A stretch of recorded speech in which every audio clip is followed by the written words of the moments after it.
है बिजली की चमकवत धन संपत्ति नश्वर। ये आप लोगों को काम की बैराग्य दिलाने वाला दृष्टांत है।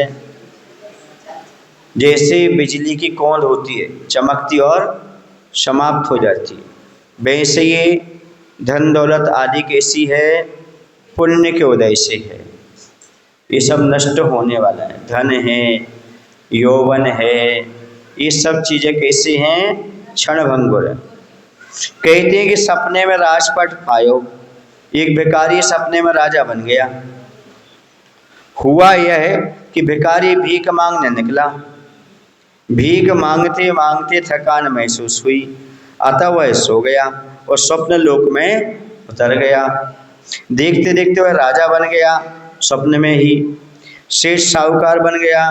बच्चे भोजन के लिए बुलाने आ गए, उसने मना कर दिया तो बच्चे जिद करने लगे। उसे गुस्सा आ गया और एक लात मारी तो पास में रखा मटका फूट गया।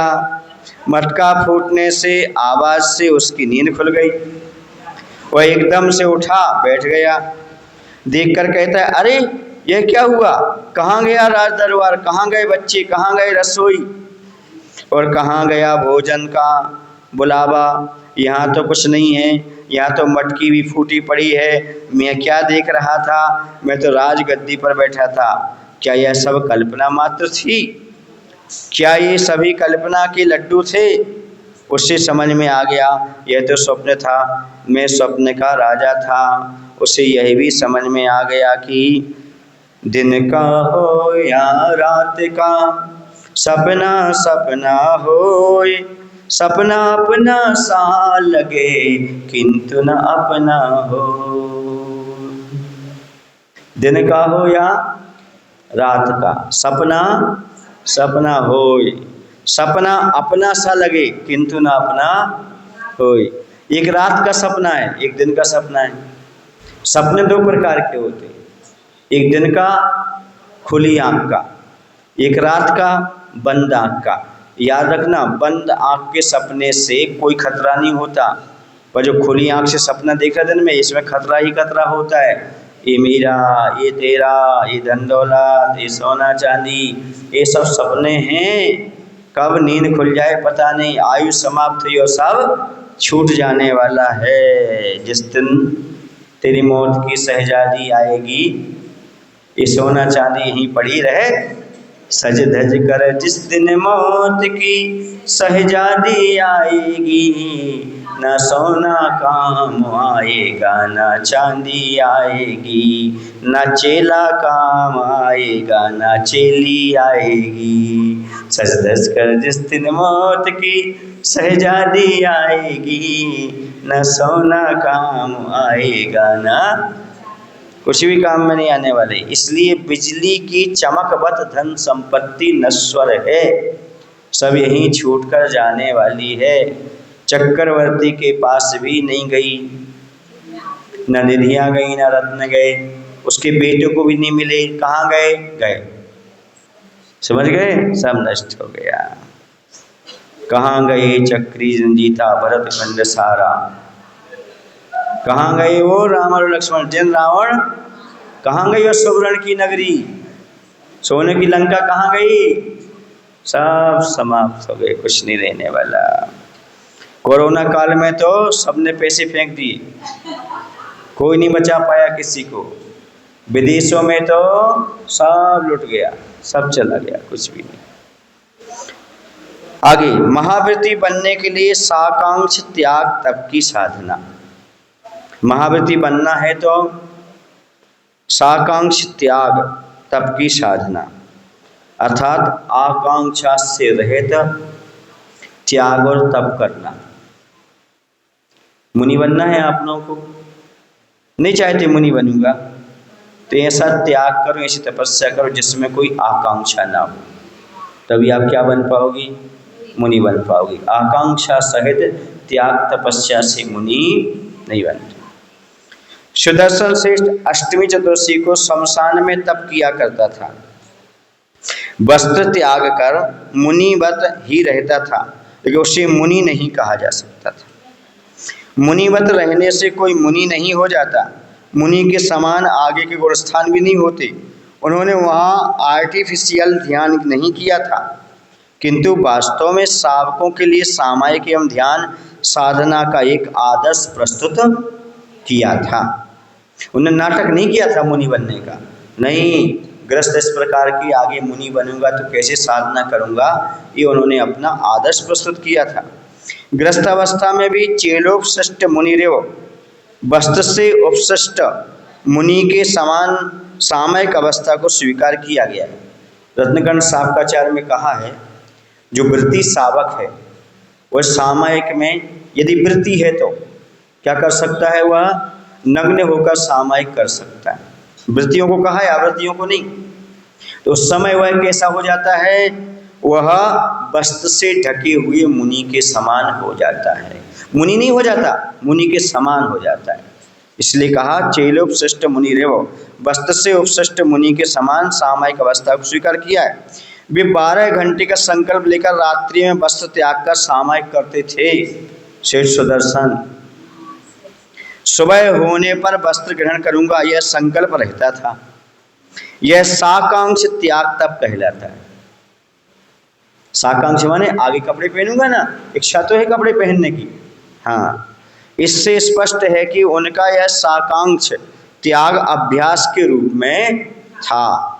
यदि 28 मूलगुण को संकल्प पूर्वक ग्रहण करते, 5 महत्वों का संकल्प लेते और फिर त्याग पूर्वक शमशान में ध्यान और सामयिक करते तो वे सप्तम गुण स्थान को छू सकते थे। लेकिन संकल्प क्या है, 12 घंटे बाद कपड़े पहनूंगा, इसलिए गुण स्थान नहीं बदल सकता। बनारसी दास ने अपना लिखा ना, भई बनारस की दशा जैसे ऊँट को पात।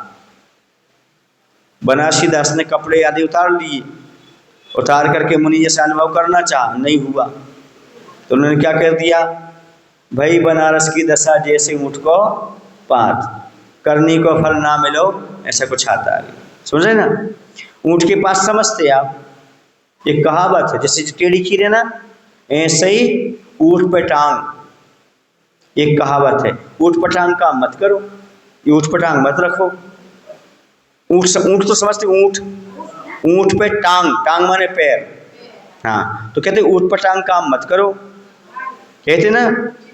तो क्यों कहते हैं, इसलिए कहते हैं कि ऊँट पर जब बैठते हैं ना तो उसकी कांधर सहला के बैठते, हाँ। तो ऊँट का जो मालिक था, उसका बेटा था, वो बिना सहलाए टांग रख दी उसने ऊँट पर, ऊँट खड़ा हो गया, धड़ाम से गिर गया, तो उसने कहा ऊँट पे टांग मत रखो। क्या कहा, तब से कौन सी कहावत चल गई, ऊँट पर टांग मत करो। समझ आएगा ना, ऊँट पर टांग कर रहे हैं, जैसे वो टेढ़ी खीर बनी थी ना, ऐसे ऊँट पर टांग कहावत बन गई। समझ गए ना, नहीं तो ऊँट ही क्यों, हाथी पे क्यों नहीं, हाँ, ऊँट पे टांग, ऐसा ऊँट पर टांग हो गया। आप जो उल्टा सीधा कार्य करते उसको क्या बोलते हैं, ऊँट पर टांग। समझ गए ना। और कमाल की बात पता आपको, कमाल की बात, कोई अच्छा करता ना, आपने कमाल की बात की, कमाल का काम किया, ऐसा बोलते हैं ना, क्यों किया, पता कहावत कैसे बनी, नहीं पता। कबीरदास का एक बेटा था कमाल, कौन था, तो जब कबीरदास जी ने देखा कि चक्की चल रही है तो उन्होंने कहा, चलती चक्की देख कर दिया कबीरा रोए, 2 पाटन के बीच में साबित बचे ना कोई। सुने ना, 2 पाटों के बीच में कोई साबित नहीं बचता। तो यह सुनकर के उसके बेटे ने कहा, चलती चक्की देखकर हंसा भाई कमाल, जो कीले की बीच में आया नहीं, वह जो कि नहीं, लास्ट में कील शब्द आएगा, वही इस संसार में बच गया जो कीले के बीच, ऐसा कुछ उसने बोला। समझ गए ना, उसने क्या बोला कि जो इस कीले के बीच में आ जाएगा वो बच जाएगा प्रश्न से। तो बोले ये तो कमाल की बात है। किसकी बात है, कमाल की बात। जब से क्या कहावत चल गई, कमाल की बात है। अर्थात जिसने संयम की कील ले ली वो क्या हो गया, उसने कमाल कर दिया। कमाल ही नहीं कर दिया, जीवन भर के लिए माला माल हो गया, क्योंकि उसने संयम को स्वीकार कर लिया, संयम की कील के पास आकर के बच गया। समझ गए? इसलिए किसकी बात कर दी उसने? कमाल की बात कर दी। उसने अपने जीवन को माला माल कर लिया। समझ गए अब? हाँ, कमाल की बात। कौन सी बात करना है भाई?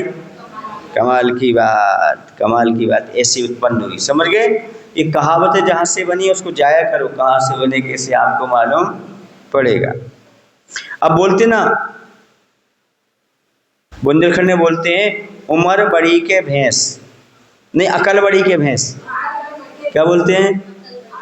अकल बड़ी। और भैंस क्यों बोलते हैं, हाथी क्यों नहीं बोलते? नहीं नहीं, वो भैंस नहीं था, वो था बयस। बयस का भैंस हो गया। बय माने उम्र होता है, बय बय माने उम्र। हाँ, तो अकल बड़ी के उम्र ये था, अकल बड़ी के बयस, तो क्या बोल दिया? अकल बड़ी के भैंस। तो यह अपभ्रंश हो गया। उसका अर्थ बयस माने उम्र। अकल बड़ी होती कि उम्र बड़ी होती है?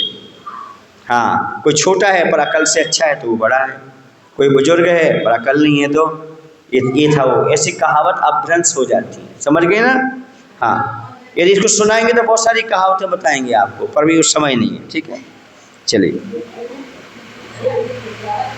अब उत्कृष्ट देशवृत्ति में महाव्रतों की कल्पना। जब साबकाचार ग्रंथ पढ़ते हैं तो उसमें उत्कृष्ट देशवृत्ति को महाव्रती जैसी कल्पना कही। तो सुनो कैसे कही। किसी के पास 99 पैसे, कितने हैं? मात्र 1 पैसे की कमी है, तो भी उसे 1 रुपया नहीं कहा जा सकता। कहेंगे तो क्या? 99 पैसे ही कहे जाएंगे। 1 पाई मिलने पर ही 1 रुपया वाला कहा जाएगा, अन्यथा 99 पैसे वाला ही कहलाएगा। 99 पैसे 1 रुपया के करीब है, पर 1 रुपया नहीं है। उसी प्रकार जो देशवृत्ति 7वें गुणस्थान के करीब है, वह 5वें गुणस्थानवर्ती देशवृत्ति ही है, 7वें गुणस्थानवर्ती महाव्रती नहीं हो सकता। हाँ, महाव्रतों के योग्य विशुद्धि एवं संयम लब्धि स्थान प्राप्त होने पर ही वह महाव्रती कहलाएगा। फिर भी कारण में कार्य का उपचार करके उत्कृष्ट देशवृत्ति में महाव्रतों की कल्पना की जा सकती है। इसलिए आर्यिकाओं के लिए क्या कह देते हैं? उपचार से महाव्रती। लेकिन उनका गुणस्थान कौन सा रहेगा? 5म गुणस्थान ही रहेगा। समझ गए ना? उनका 5म गुणस्थान ही रहेगा।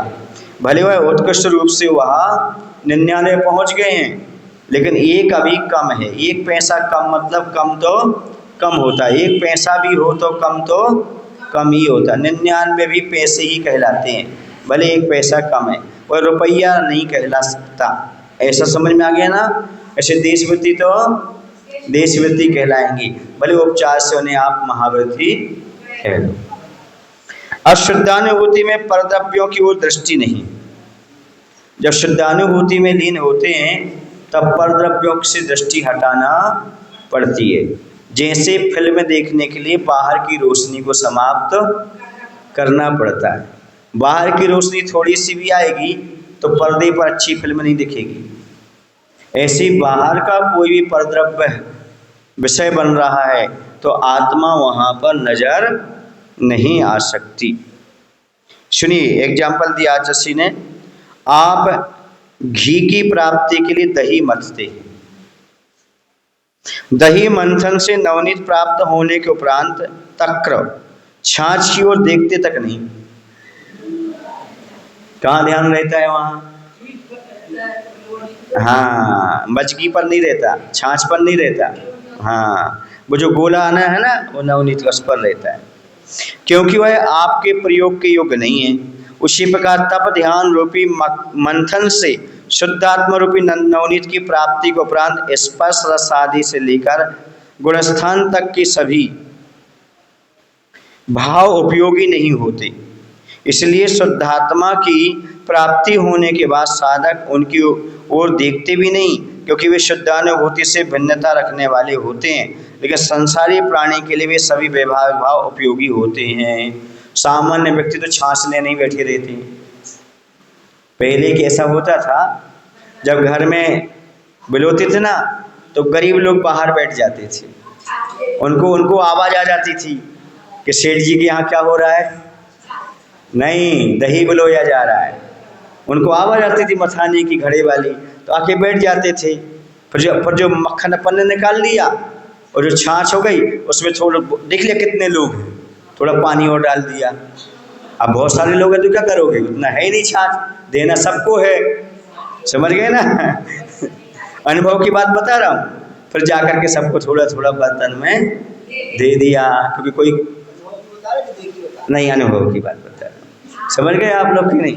हाँ, पहले घर में क्या होता था, नहीं स्वयं की घर में क्या होता था, बिलोया जाता था माँ आदि के माध्यम से। जब करते थे तो हम लोग छोटे छोटे थे, तो हम लोग बताते थे मम्मी इतने लोग आकर के बाहर बैठ गए हैं छाछ के लिए, इतने लोग बैठ गए। तो फिर वो कहते कितने हैं बेटा, इतने हैं, देखो ये तो कम पड़ रही, थोड़ा पानी मिला लो और पतली कर। फिर जाकर के सबको दे देते थे वहाँ जाकर के, समझ गए ना। हाँ, इसलिए कह रहे हैं सावक हो गए। वो कौन हो गए, कौन, जो बैठे हुए उनके लिए वो विभाव ही ठीक है, लेकिन अपने लिए क्या जरूरी है, नवनीत। सुन रहे ना, मायने समझ रहे। जो नवनीत की कामना कर रहे हैं वो महावृत्ति है, शुद्ध अनुभूति करने वाले। जो छाछ कम से कम बाहर में कुछ ना कुछ उपयोग मिल जाए, वो सावक उस प्रकार के, समझ गए ना। उनका उसी में मन लग जाएगा, उसी में काम चल जाएगा उनका, समझ आ रहा ना। छाछ में और नवनीत में अंतर होता कि नहीं। तो छाछ का अनुभव कौन करते हैं, सावक, और नवनीत का अनुभव, हाँ, और घी का अनुभव सिद्ध परमात्मा। कौन करते हैं, सिद्ध परमात्मा। समझ आ गया ना। इस प्रकार का अनुभव सबका अलग अलग होता है। तो पर पदार्थों का झलकना सो आत्मा का झलकना नहीं, और आत्मा का झलकना सो पर पदार्थ नहीं। समझ रहे आप लोग कि नहीं। हाँ, और ऐसा होता है जब अपन सूर्य को देखो ना, फिर यहाँ देखो कुछ नहीं दिखता। यदि आपने 30 सेकंड सूर्य को देख लिया ना, फिर इस तरफ देखो कुछ दिखता क्या। हाँ, इसी प्रकार ही आत्मा को देखने वालों को पर पदार्थ गौण हो जाते हैं। वो तो ठीक है, एक बार लाइट को देख लो अच्छे से, फिर देखो ये धुआं धुआं लगने लगता है, लगता कि नहीं लगता। इसी प्रकार से आत्मा का अनुभव करने वालों को संसार के सारे पदार्थ कैसे प्रतीत होने लगते हैं, फीके फीके प्रतीत होने लगते हैं। लेकिन संसारी प्राणी के लिए भी सभी वैभाविक भाव उपयोगी हो जाते हैं, जैसे छाछ, समझ आ रहा ना। इसी प्रकार से छाछ ही, आप कुछ नहीं तो छाछ ही सही। अब नवनीत तो मिलने वाला है नहीं गृहस्थ को, अर्थात आत्मा का अनुभव होने वाला तो है नहीं। इससे अच्छा क्या है, इससे अच्छा है कि कम से कम छाछ में ही काम चला लो। हाँ, पेट तो अच्छे से भर जाएगा, भूखे रहने से अच्छा है। अर्थात शुद्ध उपयोग नहीं मिल रहा है तो सोपयोग में ही काम ग्रस्त चला लेते हैं, ये कहने का तात्पर्य। भूखे तो मत रहो, अर्थात असुपयोग में तो मत जाओ। कौन से उपयोग में लगे रहो, सोपयोग में फिर भी ग्रस्त को लगने के लिए कहा है। शुद्ध में मुनिराज, शुभ में ग्रस्त, इसके आगे नहीं। अशुभ में जाने को कहा ही नहीं। लेकिन संसारी प्राणी किस में लगा रहता है, अधिकतर अशुभ में लगा रहता है, बहुत कम शुभ में आ पाता है ना। वह भी आता है तो शुभ में मिक्सचर हो जाता है बीच में, अशुभ की परिणति भी बीच बीच में उसको दिखाई देने लगती। मंदिर में भी दुकान, मंदिर में भी कुकर की तीसरी सीटी, समझ गए, वो सामान चढ़ा करके आ गया कुकर में, उसे याद आने लगता है। समझ आ रहा कि नहीं, वही सब चीज़ें। यानी शुभ में भी क्या हो जाता है, उसमें भी अशुभ मिक्सचर हो जाता है। पर मुनिराज को कोई विकल्प नहीं, ना कुकर की सीटी का, न दुकान का, न मकान का। जब परिग्रह ही नहीं है और शरीर को ही परिग्रह नहीं माना तो आत्मा में ही वह अपने लीन रहते हैं। समझ गए। इस शुद्धानुभूति में पर द्रव्यों की वो दृष्टि नहीं जाती। बोले महावीर भगवान की। आचार्य गुरुदेव श्री विद्यासागर जी महाराज जी की जय।